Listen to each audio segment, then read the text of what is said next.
So I'm very pleased to have Dr. Julia Czuprynska with us, who's going to talk to us next about the future of anticoagulation. Julia is a haematology and thrombosis consultant at King's Hospital and is widely published in thrombosis and anticoagulation, and has got specific research interests in thromboprophylaxis in myeloma and also in heparin-induced thrombosis. So thanks very much for joining us, Julia. We'll look forward to your talk. Okay, thank you very much. Well done, Jill, for the pronunciation of my name. That rarely happens. Thanks for the opportunity to speak to you today. So I'm going to be talking about the future of anticoagulation, but let's just talk a little bit about where we've come to. I mean, for the last 60 to 70 years, the options for oral anticoagulation were very limited. It was really vitamin K antagonists, and in the UK, that's warfarin. But then the DOACs came along and made everything very exciting. And as you've heard from Raza, we've got 4 DOACs that we use in the UK: dabigatran, which is a direct thrombin inhibitor, and then we've got 4 10A inhibitors: rivaroxaban, apixaban, and edoxaban. And you'll see that there's a cheeky little 10A in the name for all of these, so that will always remind you about the mechanism of action. And they are licensed for specific indications. And there's no doubt that DOACs have made anticoagulation much more accessible and convenient for patients, with the elimination of routine monitoring and the introduction of fixed doses. There's lots of other advantages. There are fewer interactions, rapid onset and offset, so you don't need to bridge for procedures the way you do with warfarin when you have to give low molecular weight heparin. They can go in dosette boxes. And the major advantage, and where the cost benefit comes in, is the reduction in major bleeding, but really the halving of spontaneous intracranial hemorrhage. And there was this expectation that when the DOACs came along, that warfarin would slowly just be phased out, and all the patients on warfarin would gleefully rip up their little yellow warfarin books. But just as anticoagulants are still used in modern day rodenticides, warfarin does still have a place in the modern world. And these are the sorts of situations where warfarin is preferred. Mechanical heart valves. There was a trial looking at dabigatran versus warfarin, the REALIGN study, and that had to be terminated early due to an excess of thromboembolic events in the dabigatran arm. So if you've got a mechanical heart valve, you can't beat warfarin. Similarly, antiphospholipid syndrome, there is now some reasonable trial data looking at high-risk patients, so those who are triple positive, and those are the ones that have got lupus anticoagulant and anticardiolipins and beta-2-glycoprotein-1 antibodies, and they're the ones that are at highest risk of thrombosis. And in those sorts of patients, the TRAP study, which compared warfarin with rivaroxaban, and the ASTRO-APS comparing warfarin with apixaban, also had to be terminated early because of an excess in thromboembolic events in the DOAC arm. So we know that in certain situations, warfarin is better. It's not so clear for the dual positive or single positive patients what to do there, but that's a whole other talk in itself. And in terms of drug interactions, although warfarin does interact with pretty much every drug going, and it's an issue, you can monitor it. So there are drug interactions with the DOAC, such as patients on rifampicin or phenytoin, which makes them unsuitable to have a DOAC. And it means that you can give them warfarin, you can monitor it and adjust the dose accordingly. You can also change the intensity of anticoagulation with warfarin. So you can aim for an INR of 2.5, 2 to 3, or you can aim for an INR of 3 to 4, depending on the clinical situations. And we don't yet have that sort of changing of intensity with the DOACs.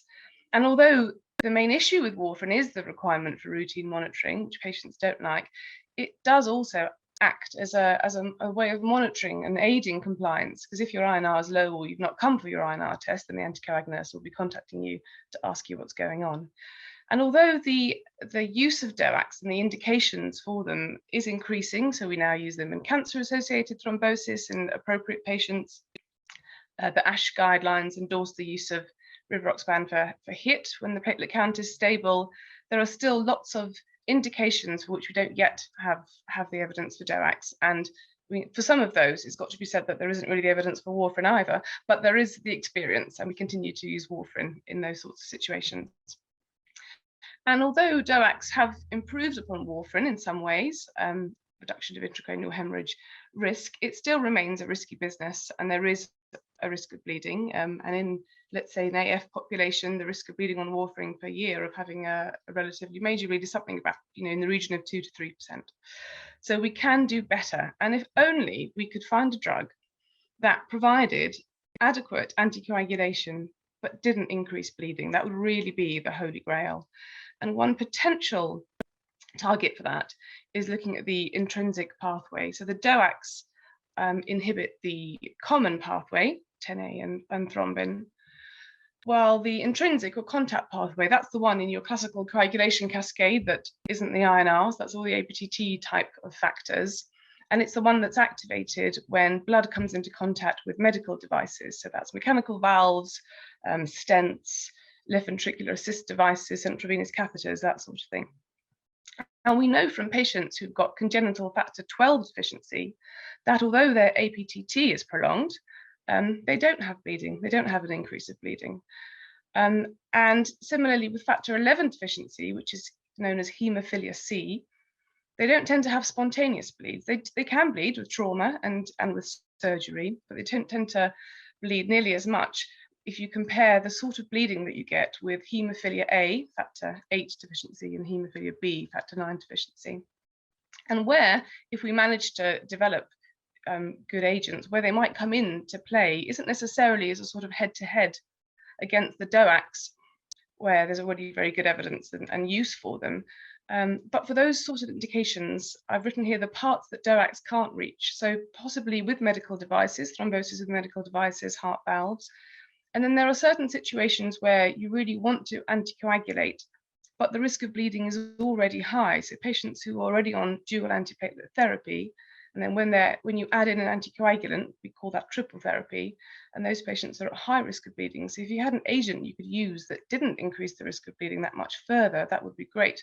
Or similarly, patients with end-stage renal failure on hemodialysis who have got high CHA2DS2-VASc scores and a high stroke risk, but their risk of bleeding on warfarin can offset the benefit that warfarin can give in terms of thrombosis reduction. So those sorts of situations I think would be really good to target with these.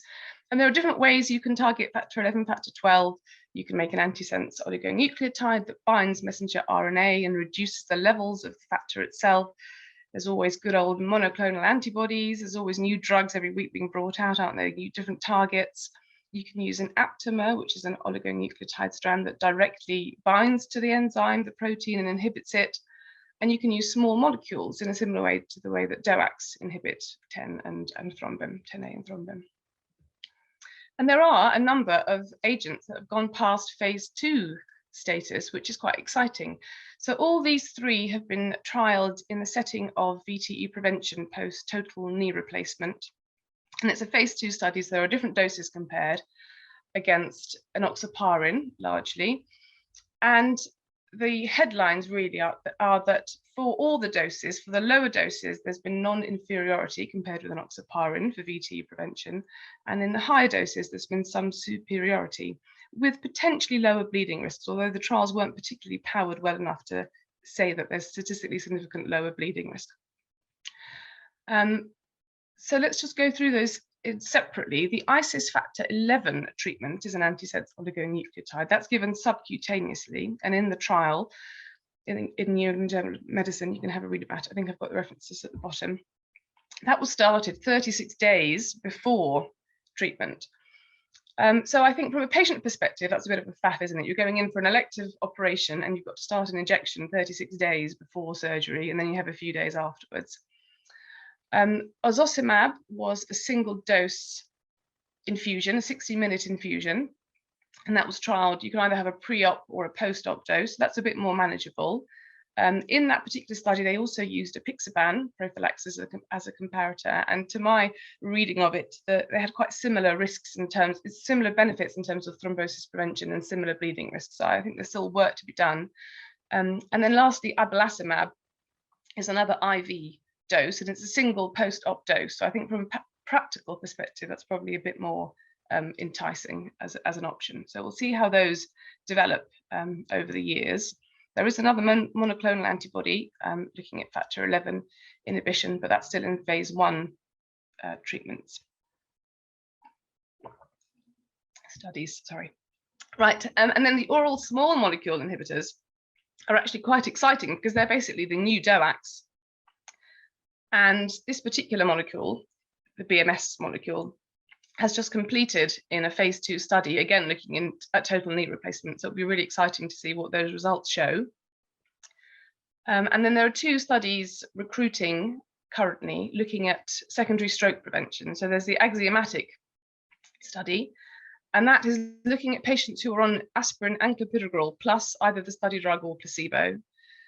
And then similarly, the Pacific AF trial is looking at this Bayer molecule versus apixaban for secondary stroke prevention. So it'll be interesting to see what the results of those bring. So since we are talking about the future, I've got to mention machine learning, because make no mistake, machine learning is the future. I'm aware I'm talking to a younger audience than myself, so you probably know more about machine learning than I do. I have vested interest in this because my husband's doing a PhD in machine learning as applied to audiology. But really, it's all about computational algorithms, and they can be simple algorithms or they can be deep neural networks. And the explosion in articles relating to machine learning is really taking off, and they're being applied in all sorts of settings. And you can use them to help sort of classify, categorize, data. But where I think they will be very useful for anticoagulation is in predicting risk. And traditionally, risk prediction relies on the use of statistical regression. And that's all very well, but regression models assume that there's a linear relationship between the risk factor that you're looking at and the outcome. And we know that's not the case, don't we, with age, for example. In terms of age and death, if you were to map your likelihood of dying between the age of 30 to 40 and compare that to 80 to 90, then it would look very different.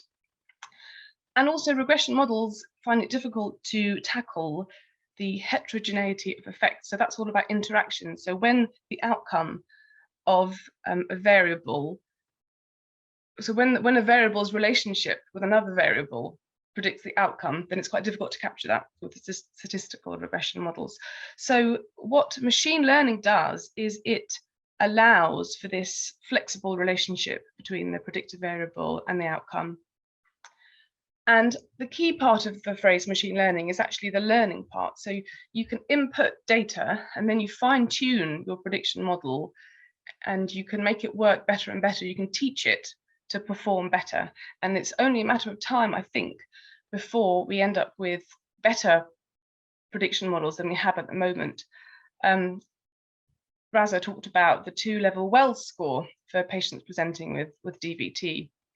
There was a talk at an ISTH a couple of years ago where someone presented some data about a prediction model for first VTE, and Phil Wells himself in the audience stood up and said, "Don't fear the black box, this is the future." And I think it really is. There's already some prediction scores for looking at, for identifying patients who are going to have a poorer time in range on warfarin, so that you can identify them out early and target your follow-up to them. And I think inevitably in some years to come, we will just have much better prediction scores than the ones we have at the moment. If you take something like the CHADS-VAS score to help you decide who needs anticoagulation AF, it relies on each point being given equal weighting, 1 point. But we know that there's the likelihood of these different parts of the score interacting and the weighting of them in terms of actually predicting the outcome is going to be different. So I'm really hopeful that this will give us a lot of answers. Similarly, for defining who can stop anticoagulation, we've got the MEN-DO and HER-DO2 rule that we use in Canada. And there's different scores like the DASH in Vienna, which have some parts of the score which give you opposite weighting in them. And I think that's all part of the inherent flaws that you have in how you get that data. So hopefully with machine learning, we can improve on all of that. And then lastly, pharmacogenomics is when we use a patient's individual genetic profile to tailor drug therapy to them. And if we take the example of warfarin, the metabolism of warfarin is mainly influenced by 2 genes, cytochrome P450 CYP2C9 and the vitamin K epoxide reductase complex. And there are particular alleles, if you have those, which mean that your metabolism of warfarin is slower and you'll need a lower maintenance dose. And there are studies showing that if you do some upfront genetic testing and identify whether you've got those alleles or not, you can better predict what your maintenance dose will be.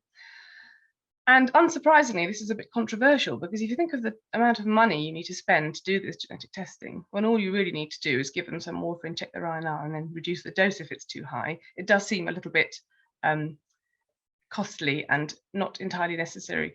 But in the future, I think, when we've got these amazing machine learning models that can help us decide all sorts of things, and when in future the whole genome sequencing is available as part of routine care on the NHS, then it might be very different, because you'll go to your warfarin clinic and the nurse will say, oh, let me just pull up your alleles, put everything into a little calculator, and then you'll be given a dose that's probably the right dose for you.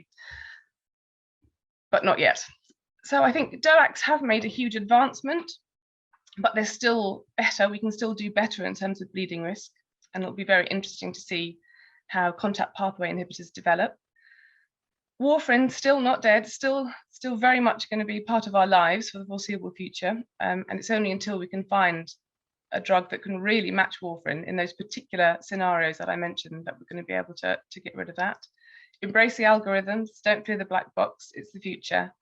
And one thing I wrote about in a review article previously about anticoagulation and options is that we're getting so many options now that it really does become a question of the tyranny of choice. You have so many options, it doesn't make you happy, it just makes the decisions more complicated, but it keeps us in a job, so we're okay with that. And that's all I've got to say. Thank you very much, Julia. That was great. Yeah, we've definitely had an explosion of choice, haven't we, over the years. And it's great to sort of think about how things might change. I suppose if we look back 10 years now, we wouldn't have predicted having the range of options we've got now, and it'll be interesting to see how things change in another decade's time. Yeah, absolutely.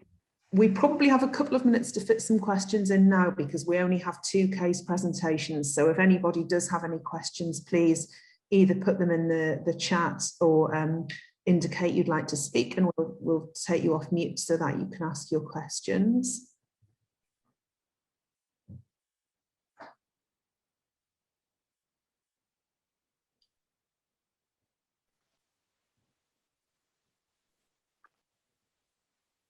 Yeah, Reza? Thanks, Jill. Julia, can I just say that was a great talk. I really enjoyed that. I've been making notes actually. So machine learning, it's amazing to hear Philip Wells say don't fear the black box. I was a registrar at ISTH when it was in Birmingham. He actually presented his score. It wasn't known then as the Wells score, but there was a huge there was a moment in the audience where people just felt that was a game changer. His score, it had 3 bits to it at that time, because there used to be an intermediate phase. So it's nice to hear that he sees the future with the black box. I was just really interested about the new treatments that you touched on. You mentioned, I can't pronounce any of them, and I'm doing some of the trials as well. You mentioned the one that's monthly as a good option. Why do you think that? And just to give you a point of view, I agree, by the way, but I'm just interested to know why you were interested by that. Which option, sorry? So you mentioned one of them that would be given post-op as an injection once a month. I can't pronounce it. It was just a one-off. It was a one-off injection. Yeah, but it's going to be it potentially when we use it as an anticoagulant, we'll give it once a month. Oh, I see. Well, I mean, I think in the setting of the post-total knee replacement, the one-off infusion is obviously attractive, isn't it? There's nothing, you don't have to take anything before. You come in as normal for your surgery. They give you a little infusion afterwards. And then you go home and don't have to worry about injecting yourself every day or taking tablets that you forget to take. So I think for compliance reasons. Yeah. Okay. Yeah. So that's going to be the thromboprophylaxis because of its long half-life. But we're looking at doing some trials with treating acute clots monthly with this this particular treatment. The abelacimab that you. Yeah, I'm glad you can pronounce it. I need to practice. Yeah, which I think has advantages and disadvantages that obviously will come to light as the trials progress. But I think the new anticoagulants are very exciting, and we can call them NOACs at the moment, can't we? Well, we can't call them NOACs. We can call them new anticoagulants, can't we? That's the Go trouble back with to you, that's the Angela. trouble with using the word novel. It quickly becomes outdated. And then you Yes. have to think of another one. Absolutely. Yeah. But I know I really enjoyed your talk. Thank you. Oh, thanks. Okay, and Will's put a question on chat, so we'll do that and then we'll move on to the cases. So the question is, thanks Julia, do you think that we should be getting DNA to help with machine learning in terms of predicting risk of VTE recurrence? Oh, wow. I think yes, because ultimately that is the future. You want to get as much data as you can, but you need to have good data. I think that's the issue is with machine learning, is that you need to have reliable data that can relate to an outcome, so you know what you're teaching the algorithm that you're trying to create. But I think ultimately, so when I talked about the pharmacogenomics, I think the key thing is that they've established that what those particular genes do, so that we can then input that into the wider picture. So I think we need all the information we can get with linked to robust outcomes that we can then put in as part of a larger machine learning algorithm that will help us. If that answers the question. I think so. It's mind-blowing, isn't it? It is.